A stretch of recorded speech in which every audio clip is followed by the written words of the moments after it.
Good morning. Today's lesson, Heredity and Evolution, Part 2. Yesterday we learned about Part 1st. In that first, we learned about what is gene, what is DNA, and what is the uses of heredity cells. Now today we will learn the process of formation of complex protein.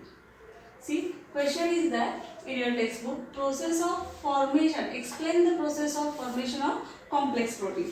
Before that, we have to talk about, because questions given there in your textbook, तुमच्या पुस्तकामध्ये questions दिलेले आहेत. पहिला questions आहे तुमच्या 9th स्टँडर्डच्या बुकमधला, sketch and explain the structure of DNA and various types of RNA. So I have written some information about it. प्रश्न असा आहे तुम्हाला की पहिल्यांदा तुम्हाला डीएनएचं स्ट्रक्चर काढायचं आहे. तुम्ही 9च्या बुकमध्ये काल मी काढल्याप्रमाणे डीएनए स्ट्रक्चर काढायचं आहे आणि त्याच्याबद्दल एक्सप्लेन करायचं आहे. सेकंड क्वेश्चन्स आहे व्हेरियस टाइप्स ऑफ RNA. पण हे दोन एक्सप्लेन करत असताना अजून डोक्यात प्रश्न पडला असेल की what is DNA, what is RNA, हे दोन्ही काय आहे. दिस बोथ आर न्यूक्लिक ॲसिड. त्याची हिस्ट्री थोडीशी अशी आहे. 1869 मध्ये मिस्टर या सायंटिस्टनी एक्सपेरिमेंट करत असताना जे पस सेल्स आहेत, पस सेल्स म्हणजे व्हाईट सेल्सच्या न्यूक्लियामध्ये किंवा न्यूक्लियसमध्ये त्याला एक सेल्युलर सबस्टन्स आढळलं आणि त्या सेल्युलर सबस्टन्सला सुरुवातीला त्याला नाव दिलं न्यूक्लिन. काय नाव दिलं? न्यूक्लिन असे नाव दिलं.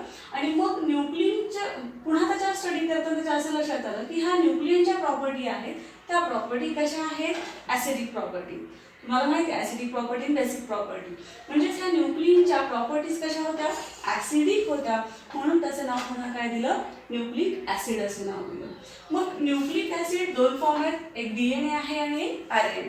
काल आपण बघितलं DNA हे काय आहे? Almost all living organism means except viruses, some viruses, DNA genetic material आहे.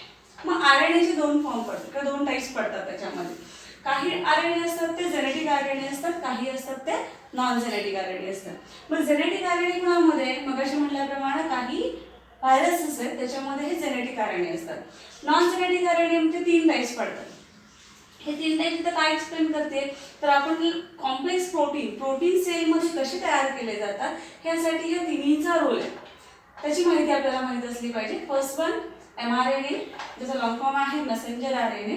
दूसरा rRNA means ribosomal RNA. And third one tRNA means transfer RNA. हे 3 जे RNA आहेत हे 3 RNA protein formation with the help of DNA means DNA मध्ये genetic code, genetic protein synthesis करण्याची information hidden कुठं असते? DNA असते, मध्ये असते. आणि ह्याचा वापर करून with the help of RNA आपल्या बॉडीमध्ये काय तयार केले जातात? Protein synthesize, complex protein, formation of complex protein. तुमच्या पुस्तकामध्ये सेंट्रल डोग्मा प्रोटीन सिंथेसिस एक चार्ट दिला किंवा सेंट्रल डोग्मा म्हणजेच काय तर DNA जो आहे इकडे मी स्ट्रक्चर काढले बघा.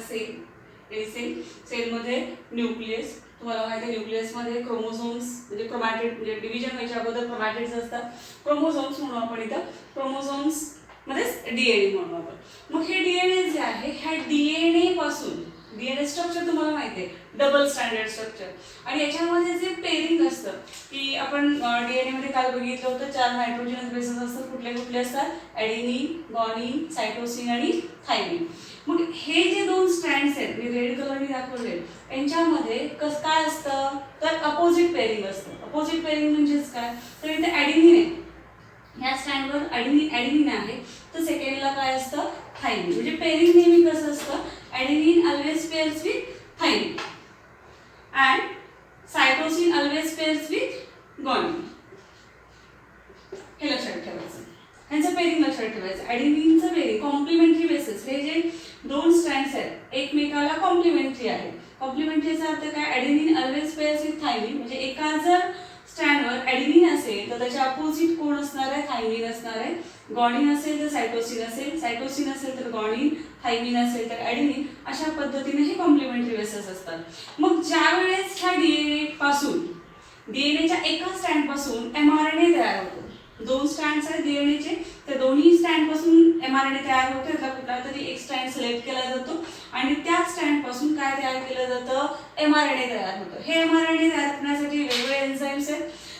आता इथे mRNA आहे, हा mRNA कसा तयार होतो? समजा हा DNA चा एक स्ट्रँड तो सिलेक्ट केलाय त्यांनी, मग त्याच्या जे काही अपोजिट किंवा कॉम्प्लिमेंटरी बेसेस आहेत जे आपल्या सायटोप्लाझम मध्ये फिरत आहेत, नायट्रोजिनस बेसेस, ते नायट्रोजिनस बेसेस कलेक्ट करून एक हा mRNA स्ट्रँड तयार होतो. मग mRNA स्ट्रँड कसं होतं बघा, आपण बघितलं होतं की हे 4 नायट्रोजिनस बेसेस कशामध्ये होते? DNA मध्ये, ॲडेनिन, थायमिन, सायटोसिन आणि ग्वानिन. इथे फक्त एक फरक होतो, ज्यावेळेस mRNA RNA तयार होतो तिथं इन्स्टेड ऑफ थायमिनच्या ऐवजी कोणता नायट्रोजिनस बेसेस येतो? युरॅसिल येतो. कोणता येतो? युरॅसिल. मग बघा, ज्यावेळेस नवीन mRNA स्ट्रँड तयार होतो त्यावेळेस इथं थायमिन होतं, थायमिनचा अपोजिट कोण असणार आहे? ॲडेनिन असणार आहे. ॲडेनिन, सायटोसिन, ग्वानिन, ग्वानिन, सायटोसिन, ॲडेनिन. इथं थायमिन नाही आलं, इथं काय आलं? युरॅसिल आलं. ॲडेनिन, युरॅसिल, ग्वानिन, सायटोसिन, सायटोसिन, ग्वानिन आणि थायमिन, युरॅसिल. थायमिनला ॲडेनिन. अशा पद्धतीनं हा mRNA स्ट्रँड तयार होतो. ही सगळी प्रोसेस म्हणजे डीएनएच्या स्ट्रँड पासून, एका स्ट्रँड पासून mRNA सिंथेसाइज होतो. त्या प्रोसेसला काय म्हटलं जातं? ट्रान्सक्रिप्शन प्रोसेस असं म्हटलं जातं. आणि ही ट्रान्सक्रिप्शन प्रोसेस कुठं होते? तर न्यूक्लियस मध्ये होते. लक्षात ठेवायचं, ट्रान्सक्रिप्शन जी प्रोसेस आहे डीएनएच्या एका स्ट्रँड पासून एक नवीन स्ट्रँड, त्याचा कॉम्प्लिमेंटरी स्ट्रँड तयार केला जातो, त्याला आपण mRNA म्हणतो, मेसेंजर RNA म्हणतो. आणि ही प्रोसेस असते ती ट्रान्सक्रिप्शन प्रोसेस असते आणि ती नेहमी कुठे घडते? न्यूक्लियस मध्ये घडते, सेलच्या न्यूक्लियस मध्ये घडते. मग ह्या 3 स्टेप्स आहेत बघा. पहिली झाली transcription, formation of mRNA with the help of DNA. Formation of mRNA, messenger RNA तयार होतोय विथ कुणाच्या हेल्पनी होतोय? DNA मुळे तयार होतोय. मग त्याला आपण काय म्हणणार आहे? ट्रान्सक्रिप्शन असं म्हणणार आहे. पण तुम्हाला असं वाटत असेल तर आपण बॉडीमध्ये प्रोटीन्स घेतोय, जे आपण अन्न खातो तर आपल्याला प्रोटीन्स मिळतं, मग सेलला प्रोटीन सिंथेसिस करायची गरज का असते?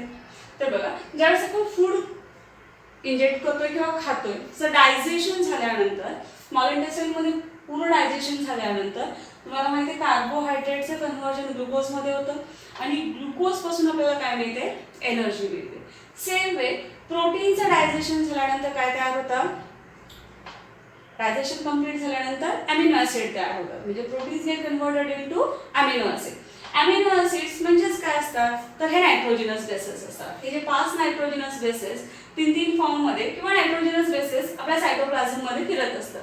आणि मग जशी आपल्या बॉडीला गरज असेल अकॉर्डिंग टू अवर नीड, म्हणजे प्रोटीन्स आपल्या बॉडीमध्ये सगळे सारखेच नाही.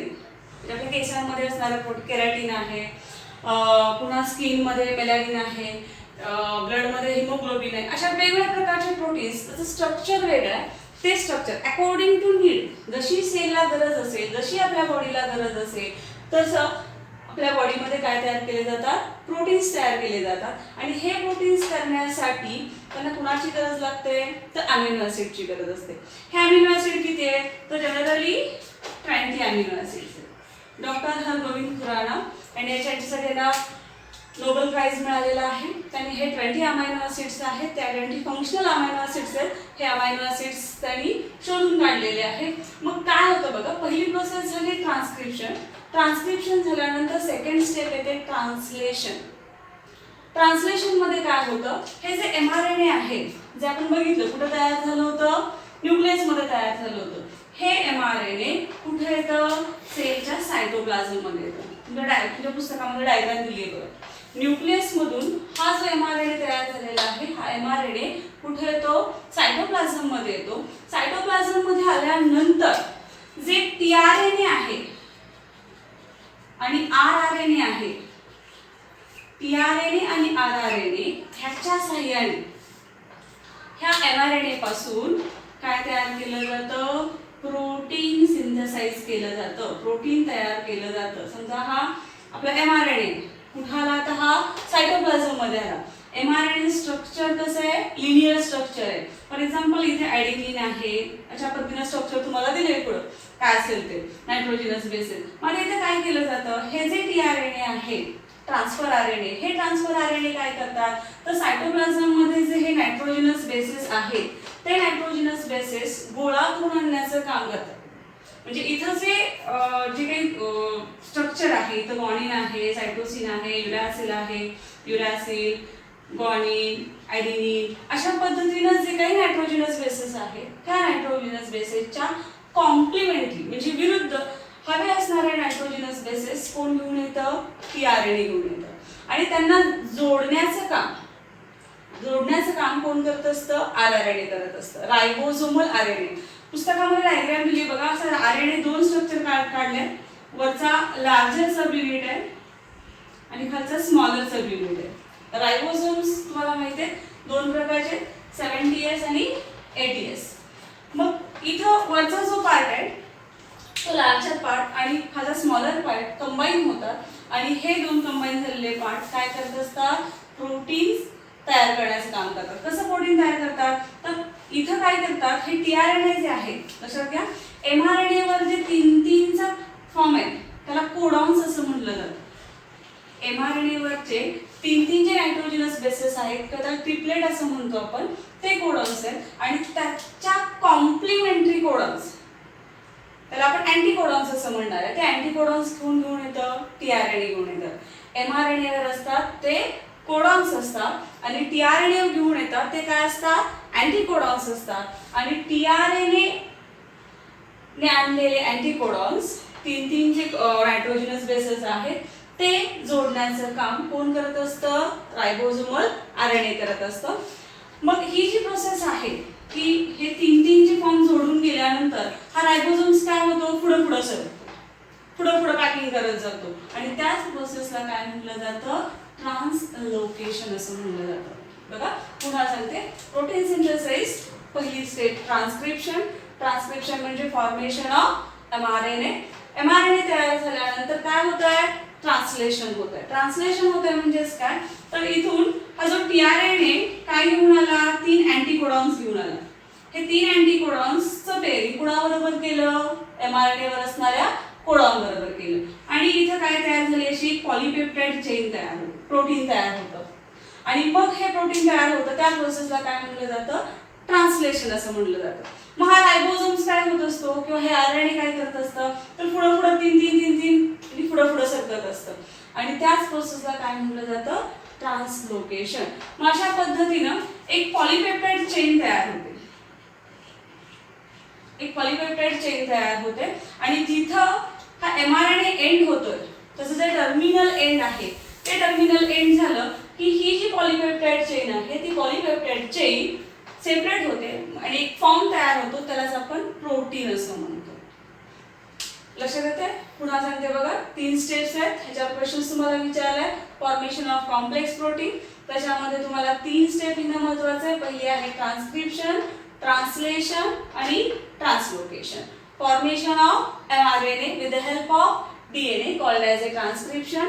ट्रान्सलेशन म्हणजे काय होतं, तर with the help of tRNA जे काही अँटीकोडॉन्स आणलेले आहेत ते अँटीकोडॉन्सचा वापर करून आरआरएनए काय तयार करत जात आहे, प्रोटीन तयार करत आहे, त्याला ट्रान्सलेशन असं म्हटलं जात आहे. ट्रान्सलोकेशन म्हणजेच काय, moving of ribosome from one end to another end किंवा लास्ट पर्यंत, त्या प्रोसेसला ट्रान्सलोकेशन असं म्हटलं जातं. अशा पद्धतीने आपल्या बॉडीमध्ये काय केलं जातं, प्रोटीन सिंथेसाइज केलं जातं अकॉर्डिंग टू आवर नीड. आपल्या बॉडीला जशी गरज आहे त्या पद्धतीनं ते नायट्रोजनस बेसेस गोळा करून काय तयार केलं जातं, प्रोटीन तयार केलं जातं. खालच्या पॅराग्राफमध्ये can produce new individual like themselves due to genes. म्हणजे नवीन सजीव तयार होत असताना कशामुळे होतं, सारखा द जीन्समुळे होतो. मग हे जे जीन्स आहेत हे जीन्स आपण काल बघितले की हेरिडिटीनुसार काय होत असतात, एका पिढीकडून दुसऱ्या पिढीकडे ट्रान्सफर होत असतात without any changes. But sometimes काही वेळेस काय होतं, तर हे जे सिक्वेन्सेस आहेत ह्या सिक्वेन्सेसमध्ये चेंजेस होत जातात. त्या चेंजेसलाच काय म्हटलं जातं, म्युटेशन असं म्हटलं जातं. मग आपण काल बघितलं, कुणी सांगितली mutational theory, Hugo de variation. ठीक आहे, मग हे चेंजेस म्हणजेच काय, तर sudden changes occurs in genes. For example तुम्हाला तुमच्या पुस्तकामध्ये 2 सिक्वेन्स दिले की पहिली मेन सिक्वेन्स आहे, मेन सिक्वेन्समध्ये हे जे नायट्रोजनस बेसेस आहेत ते सिक्वेन्सने दिलेले आहेत आणि पण ज्यावेळेस म्युटेशन होतं याचा अर्थ काय, तर बघा T T A A A A C C आपण त्याला ट्रिपलेट असं म्हणतोय किंवा कोडॉन्स असं म्हणतोय, हे काय आहेत? TGC असेल. मग TGC च्या ऐवजी तर रिप्लेसमेंट काय झाली आहे? GAT झाली.